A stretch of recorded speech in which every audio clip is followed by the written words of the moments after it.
Hello everyone, welcome to simple learning. So உங்களுக்கு கிளாஸில் நல்லா போயிருக்குன்னு நினைக்கிறேன். ஸோ இன்றைக்கி எப்படி டயர்டாக தான் வந்திருப்பீங்க. ஸோ இன்றைக்கி ஒரு 45 நிமிஷம் மட்டும் கிளாஸ் பார்த்துட்டு போயிடுவோமா. ஸோ இன்றைக்கி நம்ம பார்க்க போகிறது பயாலஜிங்கிறது தான். பயாலஜியில் 14வது chapter transportation and plants and circulation in animals அப்படிங்கிற சாப்டர் தான் பார்க்க போகிறோம்.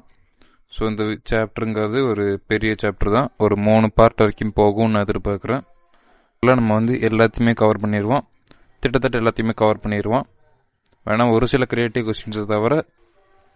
சரி, இப்போ நம்ம வளவலம் பேசாமல் ஸ்டார்ட் பண்ணிடலாம். அதே மாதிரி இந்த பேக்ரவுண்டில் இது இருக்குல்ல, அந்த இடம், இது எந்த இடம்னு தெரிஞ்சால் கண்டிப்பாக கமெண்ட் பண்ணுங்க. பாப்பா எத்தனை பேர் கண்டுபிடிக்கிறீங்கன்னு. ஓகே, இந்த சாப்டரில் நம்ம ஃபஸ்ட்டாக படிக்க போகிறதுங்கிறது டிஃப்யூஷன் அப்படிங்கிறது தான். டிஃப்யூஷன்னா என்னன்னு பார்த்தீங்கன்னா, movement of molecule from high concentration to low concentration. அப்படின்னா என்னென்னு பார்த்தீங்கன்னா, அதாவது இங்கே பார்த்தீங்களா, இங்கே பார்த்தீங்கன்னா மாலிகூல்ஸுங்கிறது அப்படியே டைட்டாக இருக்குது, ரொம்ப அடைஞ்சு அந்த மாதிரி இருக்குது. அது நீங்கள் பிஃபோர் டிஃப்யூஷன் இந்த மாதிரி அடைஞ்சிருக்குது. அதே மாதிரி இந்த டிஃப்யூஷன் நடந்ததுக்கு அப்புறம் நீங்கள் பார்த்தீங்கன்னா நல்லா எல்லாமே விரிஞ்சு அதுக்கான ஸ்பேஸுங்கிறத எடுத்து நல்லா விரிஞ்சு அப்படியே இருக்குது. பார்த்தீங்களா, இதுதான் டிஃப்யூஷனுங்கிறது. அதாவது நீங்கள் எப்படி எடுத்துக்கலான்னு பார்த்தீங்கன்னா, 2 ஜார் இருக்குது சரியா. அந்த 2 ஜாரில் ஒரு ஜாரில் தண்ணி ஃபுல்லாக இருக்குது, இன்னொரு இதில் தண்ணியே இல்லை. இப்போ நான் என்ன பண்ணுறேன், இங்கே ஒரு பைப்பை கனெக்ட் பண்ணால் என்ன நடக்கும், தண்ணிங்கிறது அப்படியே இந்த பைப் வழியாக இந்த இதுக்கு ட்ராவல் ஆகும். கான்சன்ட்ரேஷன் நிறைய இருக்கிற இடத்துலேருந்து கம்மியாக இருக்கிற இடத்துக்கு போவோம். அதுதான் இந்த டிஃப்யூஷனுங்கிறது. அதில் மெயினாக இருக்கிற விஷயங்கிறது என்னதுன்னா, டிஃப்யூஷனை பொறுத்த வரைக்கும் எனர்ஜிங்கிறது தேவைப்படாது. கான்சன்ட்ரேஷன்லேருந்து லோ கான்சன்ட்ரேஷனுக்கு கொண்டு போகிறதுக்கு டிஃப்யூஷனை பொறுத்த வரைக்கும் எனர்ஜிங்கிறது தேவைப்படாது. ஏன்னா இது கிராவிட்டிங்கிறது இந்த கேஸில் ஒர்க் ஆயிருச்சு இல்லை. நம்ம ஒன்று எக்ஸ்ட்ராவாக எனர்ஜி கொடுத்து இந்த தண்ணியை இங்கேருந்து இங்கே புஷ் பண்ணணும்னு அவசியம் இல்லை. பைப்பை கனெக்ட் பண்ணி விட்டாலே போதுங்கிறதுனால எக்ஸ்டர்னல் எனர்ஜி கொடுக்க வேண்டாம். அப்போ ரிக்வயர்ஸ் நோ எனர்ஜி. டிஃப்யூஷனுக்கு எனர்ஜி தேவையில்லை. ஓகேவா, இது டிஃப்யூஷன். அதே மாதிரி இன்னொரு இதுதான் ஆக்டிவ் டிரான்ஸ்போர்ட். இது ஆக்டிவ் டிஃப்யூஷன் அப்படின்னு சொல்லலாம், தப்பு இல்லை. ஸோ ஆக்டிவ் டிஃப்யூஷன், அதாவது ஆக்டிவ் டிரான்ஸ்போர்ட் என்ன பண்ணுன்னா டிஃப்யூஷனோட ஆப்போசிட் தான் பண்ணும்.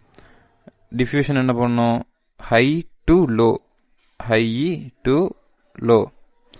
அதே இது ஆக்டிவ் டிரான்ஸ்போர்ட் என்ன பண்ணுன்னா low to high, low to high தான் பண்ணும். Low to high concentration. எப்படி டிஃப்யூஷன் ஹை டு லோ, அது ஆக்டிவ் டிரான்ஸ்போர்ட்டுங்கிறது லோ டு ஹை. இப்போ லோ டு ஹை அதை நீங்கள் எப்படி எடுத்துக்கலாம்னா, ஃபஸ்ட்டு இங்கே பார்த்தீங்களா, இப்போல்லாம் பறந்து விரிஞ்சிருக்கு. எப்போ ஆக்டிவ் டிரான்ஸ்போர்ட்டுக்கு முன்னாடி. ஆக்டிவ் டிரான்ஸ்போர்ட்டுக்கு அப்புறம் என்ன ஆயிடுச்சுன்னு பார்த்தீங்கன்னா, எல்லாத்தையும் டைட்டாக பேக் பண்ணிட்டோம். பார்த்தீங்கன்னா தெரியும், இப்படி பறந்து விரிஞ்சதை நம்ம அப்படியே எல்லாத்தையும் ஒரே ஸ்பாட்டுக்கு கொண்டு வந்துட்டோம். அதுதான் low concentration to high concentration. இந்த ஒரு ஸ்பாட்டில் கொண்டு வர்றது தான் ஹை கான்சன்ட்ரேஷனுங்கிறது. இதை எப்படி விஷுவலைஸ் பண்ணலான்னா, இப்போ ரெண்டு ஜொக் இருக்குது, 2 ஜொக்லையுமே ஒரே அளவுக்கான தண்ணி இருக்குது. இப்போ நான் ஊடையில் பைப்பு வச்சா இந்த தண்ணி இங்கேருந்து இங்கே போகுமா? போவாதில்ல. ஏன் போவாது?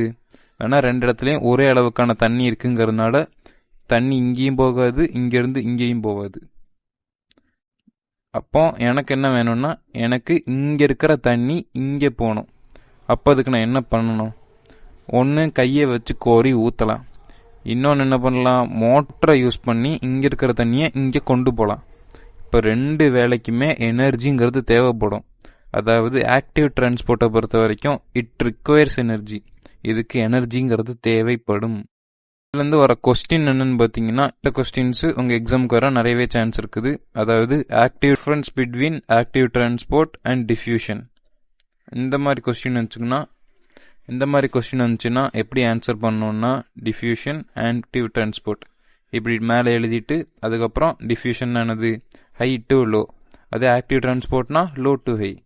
இப்போ டிஃப்யூஷனுக்கு எனர்ஜி தேவை இல்லை, ஆனால் ஆக்டிவ் டிரான்ஸ்போர்ட்டுக்கு எனர்ஜி தேவை, எனர்ஜி ரிக்வயர்டு. டிஃப்யூஷனோட வேலைங்கிறது என்னது, ஸ்ப்ரெட் ஈவன்லி, எல்லாருக்குமே ஒரு ஸ்பேஸை கொடுத்து, அதாவது எல்லாத்துக்குமே நல்ல ஸ்பேஸ் கொடுத்து இருக்க வைக்கிறது தான் டிஃப்யூஷனோட வேலை.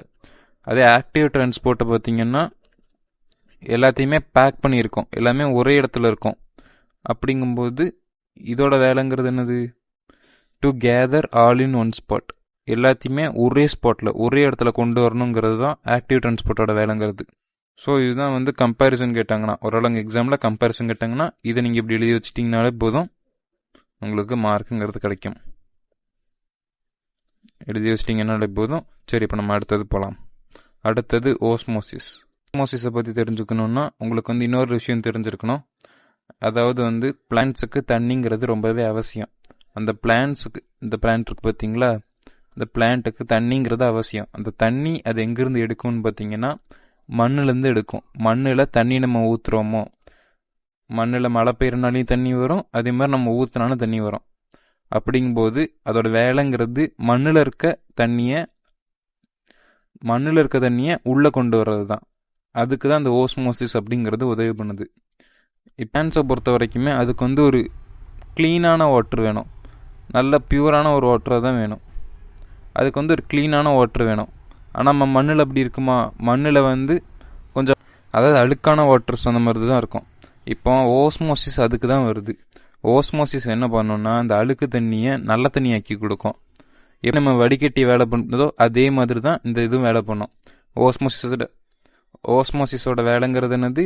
அழுக்கு தண்ணியை நல்ல தண்ணியாக்கி பிளான்ட்டுக்குள்ளே அனுப்பி விடுறது. ஓகேவா? இப்போ நீங்கள் வந்து ஒரு வடிகட்டி மாதிரி நினச்சிக்கோங்க இந்த ஓஸ்மோசிஸ்ங்கிறத. Movement of solvent or water molecule. சால்வெண்ட்டுங்கும் போது அந்த அழுக்கு தண்ணி அந்த இதுலேருந்து வருது தான். அதே மாதிரி வாட்டர் மாலிகுலும் போது நல்ல தண்ணி. அது from the region of higher concentration. Higher concentration அப்படின்னு என்ன சொல்ல வராங்கன்னா, நம்ம மண்ணில் நிறைய தண்ணி இருக்கும். எதை விட? நம்ம செடியை விட. கரெக்டு தானே? நம்ம செடியை விட மண்ணில் நிறைய தண்ணி இருக்கும். அப்போ இங்கே மண் தான் ஹையர் கான்சன்ட்ரேஷன், நம்ம செடி தான் லோவர் கான்சன்ட்ரேஷன். கரெக்டு தானே? இப்போ from the region of higher concentration, மண்ணிலிருந்து லோவர் கான்சன்ட்ரேஷன் செடி அதுக்குள்ளே கொண்டு வராங்க. எப்படி? Through a semi permeable membrane. இதுதான் முக்கியமானது. அதாவது இந்த அழுக்கு தண்ணி இருக்குதா, அழுக்கு தண்ணியை ஒரு பைப் வழியாக கொண்டு வராங்க. ஊடையில் இந்த வடிகட்டி ஒன்று வச்சுருக்காங்க, ஃபில்ட்ரு பண்ணுறாங்க.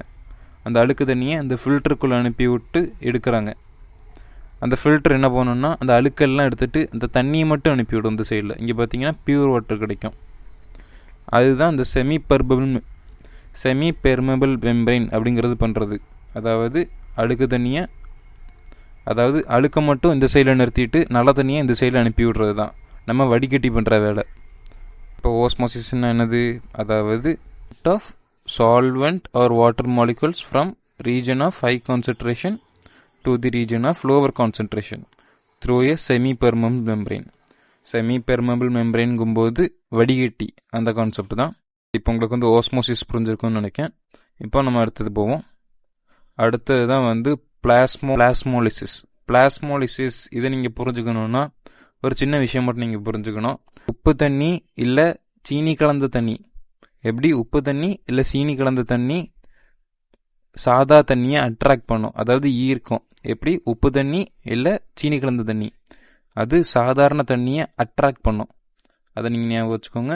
உப்பு தண்ணியும் சுகர் சொல்யூஷன், அதாவது சால்ட் சொல்யூஷன், சுகர் சொல்யூஷன், இந்த ரெண்டுமே நார்மல் தண்ணியை அட்ராக்ட் பண்ணும். ஓகேவா? என்னன்னு பார்ப்போம். பிளாஸ்மோலிசிஸ் எப்போ நடக்கும்னா when plant root are in a salty or sugary solution. அதாவது அந்த பிளான்ட்டோட ரூட் இருக்குல்ல, வேறு வந்து உப்பு தண்ணி கூடையிலையோ இல்லை சீனியாக இருக்கிற தண்ணி கூடையிலையோ இருந்துச்சுன்னா பிளாஸ்மோலிசிஸ் அப்படிங்கிறது நடக்கும். என்னங்க நடக்கும்னு பார்த்தீங்கன்னா, அதாவது வாட்டர் டு எக்ஸிட் த்ரூ எக்ஸ்மோசிஸ்.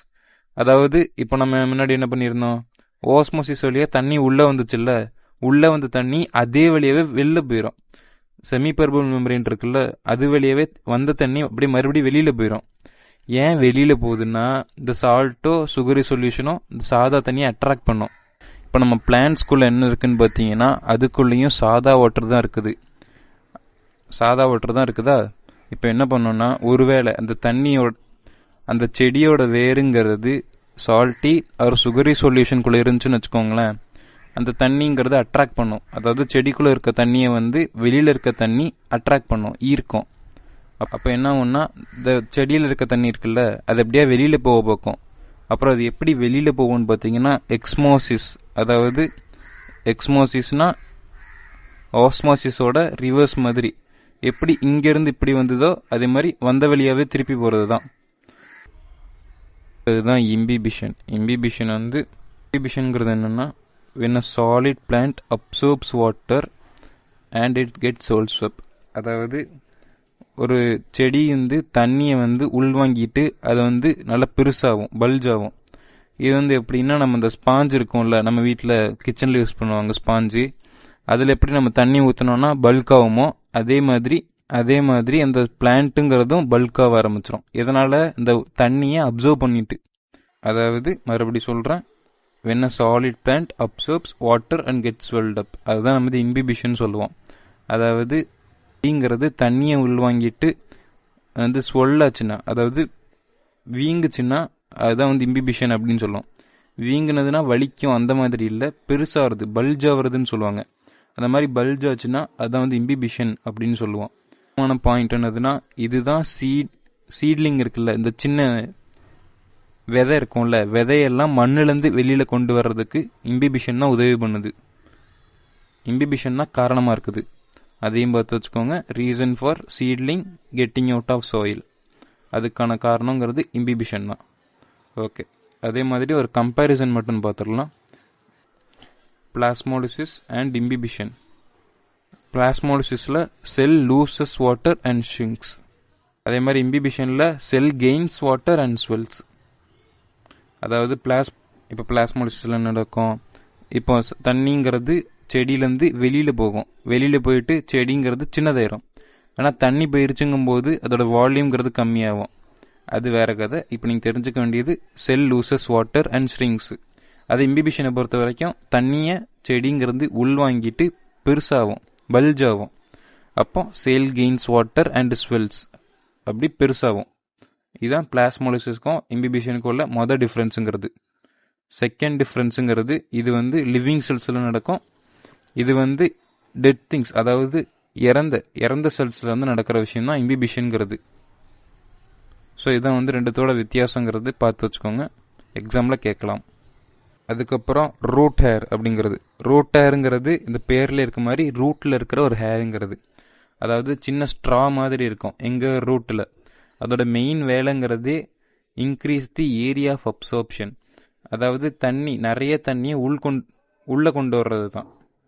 நிறைய தண்ணிங்கிறத உள்ளே கொண்டு வர்றது தான் ரூட் ஹேரோட வேலைங்கிறது. எங்கே இருக்கும்னா ரூட்டில் இருக்கும்.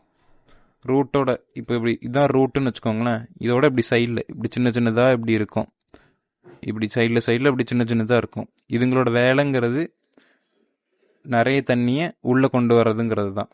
இப்போ உள்ளே கொண்டு வந்துட்டோம்ல, உள்ளே கொண்டு வந்துட்டு செடிக்குள்ளே கொண்டு வரணும். நம்ம இப்போ ரூட்டுக்குள்ளே தான் உள்ளே கொண்டு வந்திருக்கோம். இப்போ நான் வரைகிறேன். இப்போ இதில் இப்போ நம்ம ரூட் ஹேருக்குள்ளே தான் தண்ணி கொண்டு வந்திருக்கோம். இப்போ நம்ம இந்த இதிலேருந்து செடிக்குள்ளே கொண்டு போகணும், ரூட்லேருந்து செடிக்குள்ளே கொண்டு போகணும். செடிக்குள்ளே கொண்டு போகிறதுக்கு மொத்தம் 2 விதமான வழிங்கிறது இருக்குது.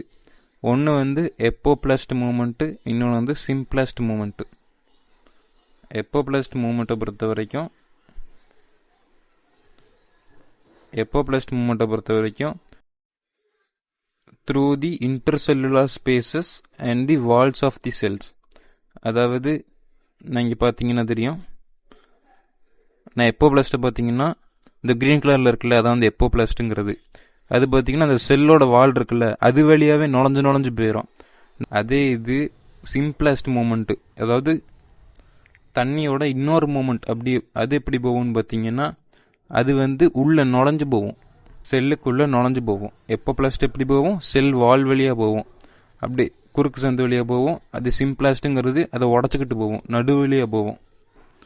ஸோ இதுதான் ரெண்டுத்துக்குள்ள வித்தியாசங்கிறது. அதே மாதிரி இட் டிபெண்ட்ஸ் ஆன் கிரேடியன்ட், அதே மாதிரி it depends on concentration gradient. அதே மாதிரி through the plasma membrane cytoplasm using plasmodesmata slower then apoplast due to friction. அதான் என்ன சொல்ல வர்றாங்கன்னா, இது இப்படி உள்ள புகுந்து போகுதில்ல, இந்த புகுந்து எந்ததுக்குள்ளெல்லாம் புகுந்து போகும்னு பார்த்தீங்கன்னா பிளாஸ்மா மெம்பரைனுக்குள்ளே புகுந்து போகும், சைட்டோபிளாசம்குள்ளே புகுந்து போகும். அதே மாதிரி பிளாஸ்மோடெஸ்மாட்டா அப்படின்னு ஒரு செல் இருக்குது, அதுக்குள்ளேயும் புகுந்து போகும். இந்த 3 இது இந்த 3 இதுக்குள்ளேயும் அந்த 3 இதுக்குள்ளேயும் வாட்டருங்கிறது, ஆமாம் இதை நான் சொல்ல மறந்துட்டேன், இந்த இந்த புகுந்து போகுதுல, என்ன புகுந்து போகுதுன்னா தண்ணி தான் புகுந்து போகுது. உள்ளே புகுந்து போகிறது தண்ணி தான் புகுந்து போகுது. தண்ணி 2 வழியாகவும் போகும், இப்போ பிளாஸ்ட் வழியாகவும் போகும், சிம்பிளாஸ்ட் வழியாகவும் போகும்.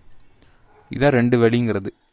அதே மாதிரி சிம்பிளாஸ்ட்டுங்கிறது தான் இருக்கிறதே ஸ்லோவானது, வேணா டியூ டு ஃப்ரிக்ஷன்னால. இப்போ நம்ம வந்து உள்ளே போய் வெளில போய் அப்படியே ஊடையில் போயிட்டு இருக்கோம்ல, அதனால ஃப்ரிக்ஷனுங்கிறதுனால தண்ணிங்கிறது சிம்பிளாஸ்ட்னால ஸ்லோவாக போகும். அதே எப்போ பிளாஸ்ட்னா தண்ணிங்கிறது ஃபாஸ்ட்டாக போயிடும். ஸோ இந்த 2 மூமெண்ட் வழியாக தான் தண்ணிங்கிறது ரூட்டில் இருந்து பிளான்ட்டுக்குள்ளே போகுது. எப்படி எப்போ பிளாஸ்ட்டு சிம்பிளாஸ்ட்டு.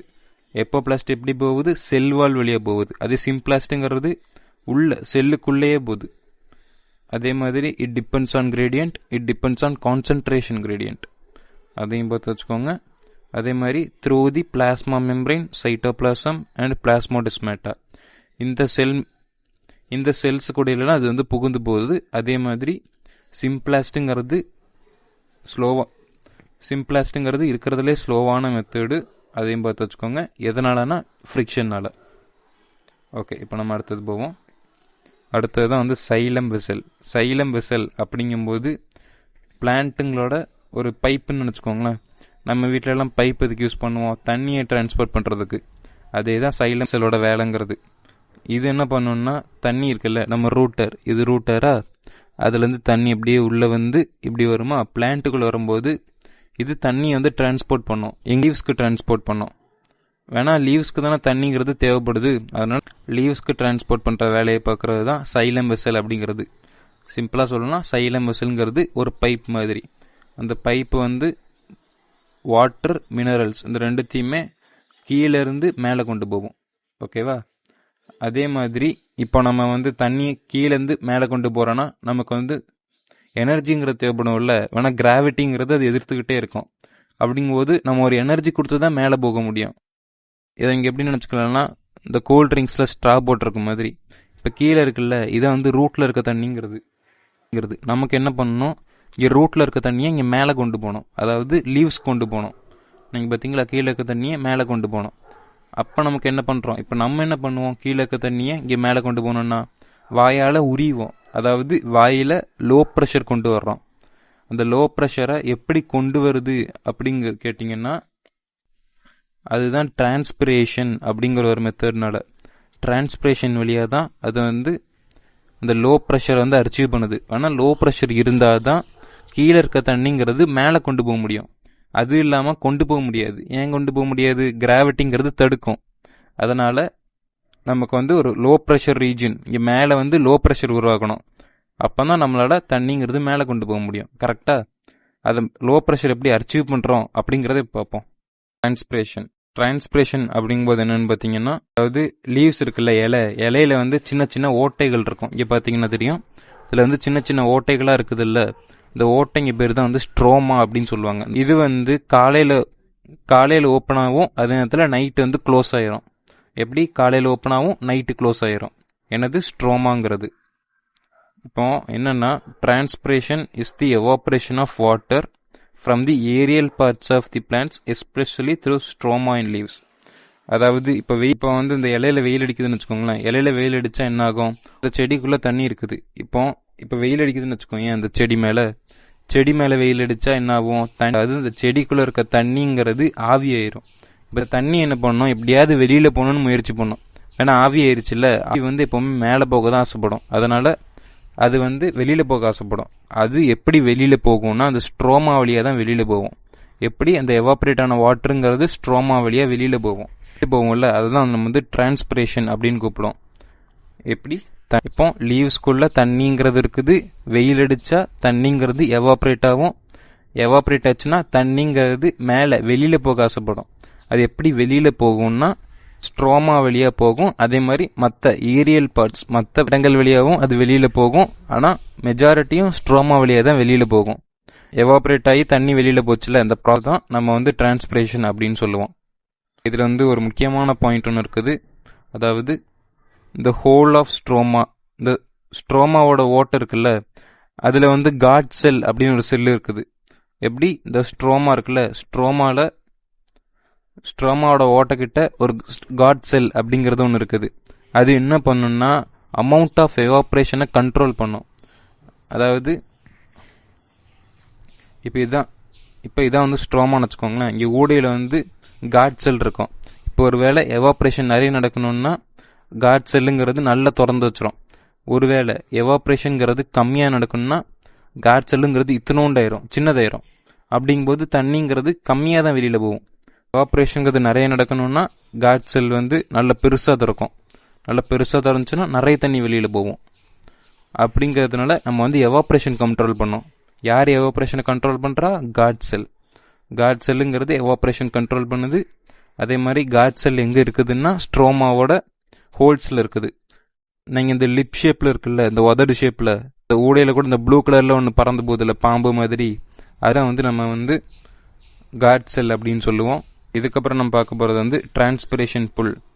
இப்போ நம்ம வந்து டிரான்ஸ்பிரேஷன் என்னன்னு பார்த்துட்டோம். இப்போ நான் முன்னாடி என்ன சொல்லியிருந்தேன், நம்ம கீழே இருக்க தண்ணியை மேலே கொண்டு போகணும், கரெக்டாக?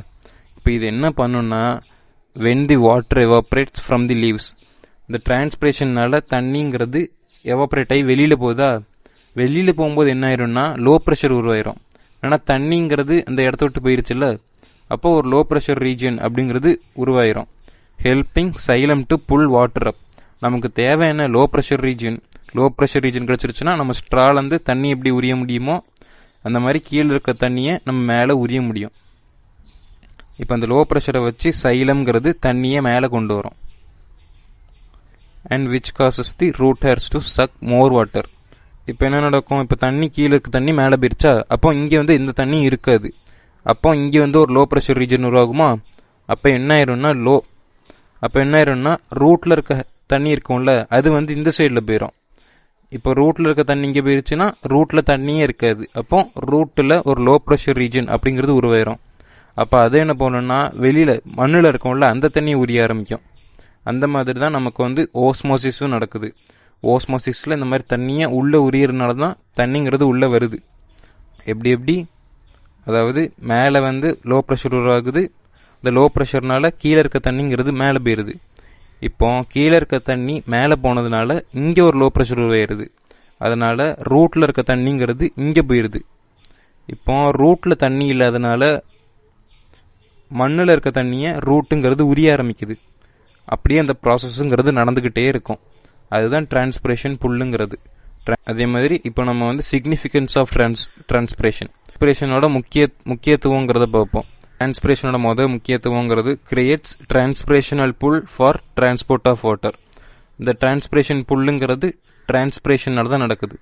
அதாவது டிரான்ஸ்பிரேஷனோட புல்லுங்கிறது டிரான்ஸ்பிரேஷனால தான் நடக்குது. Creates transpiration pull for the transport of water. Okay, இதை நம்ம சொல்லியிருந்தோம். அதே மாதிரி சப்ளைஸ் வாட்டர் ஃபார் ஃபோட்டோசிந்தசிஸ். அதாவது இதுதானே கீழே இருக்க தண்ணியை மேலே கொண்டு போகுது. அதனால் டிரான்ஸ்பிரேஷனுங்கிறது ஃபோட்டோசிந்தசிஸ்க்கு உதவி பண்ணுது. அதே மாதிரி transport minerals from soil to all parts of plants. அதாவது மண்ணில் இருக்க மினரல்ஸை எல்லாம் நம்ம பிளான்ட்ல இருக்க எல்லா இடத்துக்கும் போய் சேர்க்கறது, அதுக்கு வந்து உதவி பண்ணுறது டிரான்ஸ்பிரேஷன் அப்படிங்கிறது தான். அதே மாதிரி cools the surface of the leaves by evaporation. Transpiration நடந்தானே எவாப்ரேஷன் நடந்து தண்ணிங்கிறது வெளியில் போகுது. அதனால் கிடைக்கிற இன்னொரு அட்வான்டேஜ் அப்படிங்கிறது அந்த சர்ஃபஸ் இருக்குல்ல, லீவ்ஸோட சர்ஃபஸுங்கிறது கூலாகவே இருக்கும். தி செல் டர்ஜிடுங்கும்போது ஸ்ட்ராங்காகவே வச்சுருக்குது. அதுக்கு வந்து தேவையான நியூட்ரிஷன்ஸு அது எல்லாத்தையும் கொடுத்து ஸ்ட்ராங்காக வச்சுருக்கு. அதனால் மெயின்டைன்ஸ் த ஷேப். அதனால் அது வந்து அழுகி போகாமல் ஷேப் அப்படியே இருக்குது. ஃபஸ்ட்டு பார்ட் அப்படிங்கிறது முடியுது. இன்னும் ஒரு 2-3 பாட்டுக்கிட்ட வரும், கண்டிப்பாக வரும். ஒருவேளை புரியலன்னா கண்டிப்பாக கமெண்ட் பண்ணுங்கள். எந்த பாட்டு புரியலங்கிறதையும் கமெண்ட் பண்ணுங்கள். நான் அதை பார்த்துட்டு கரெக்ட் பண்ண பார்க்குறேன். ஸோ தேங்க்ஸ் ஃபார் வாட்சிங் கைஸ்.